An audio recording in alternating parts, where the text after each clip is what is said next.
Well, it's a bill that has received very little attention but may make free speech a felony and seriously restrict your right to political protest. Just signed into law by the president, H.R. 347 gives federal agents sweeping powers to arrest and bring felony charges against citizens engaged in protests where the Secret Service is present. Joining us now with more, Fox News senior judicial analyst, good friend, Judge Andrew Napolitano. Judge, the thing that jumps out off the page, felony? Yeah, felony means more than a year in jail. This is not like a traffic ticket.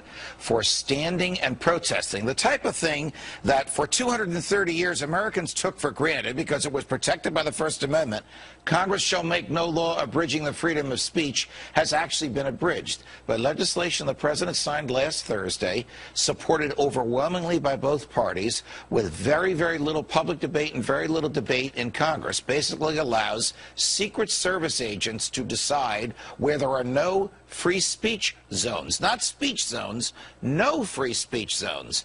And anybody by the Secret Service can, protected by the Secret Service, can ask those agents to ban protests wherever they are. So I can think of 3 violations: speech violations, association violations, the right to petition the government for a redress of your grievances. What good is free speech if the people in the government are so far away from you that they can't hear you? Judge, what about keeping our elected officials safe? Keeping our elected officials safe is entirely different from insulating them from protest. The fact that the president is going to a hotel up the block should not bar you from standing across the street with a sign or with a bullhorn saying what you think about the president's policies. That is not a threat to him, and it is a part of American history since day one that we have the right to speak freely to, about, and against those in the government. Judge, do you think this is going to be one of those laws that is on the books but not enforced? I think it's one of those laws that's going to be enforced when the government wants it enforced. The problem, Eric, is it puts a lot of unbridled discretion in the hands of Secret Service agents who may very well say, you know what, boss, you've had a rough day. We'll keep everybody away from you. Or, you know what, boss, this crowd likes you, so we're going to let them, we're going to let you hear them. That's suppressing speech on the basis of its content, and that has been expressly prohibited by the First Amendment since day one. What dictates the Secret Service is present? In other words, aren't they present all over Washington, D.C.? Well, they are, and that's a great question, because this law also allows the president to give Secret Service protection to whoever he wants. I'll give you a bizarre example.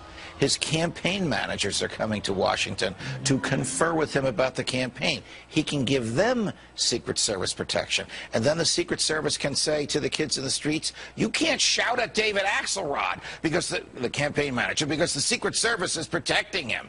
This is a slow, creeping destruction of some of our basic liberties, and the president signed it in secret. And now some of the Secret Service are going to be providing services for the candidates now as well, right? Correct. So correct.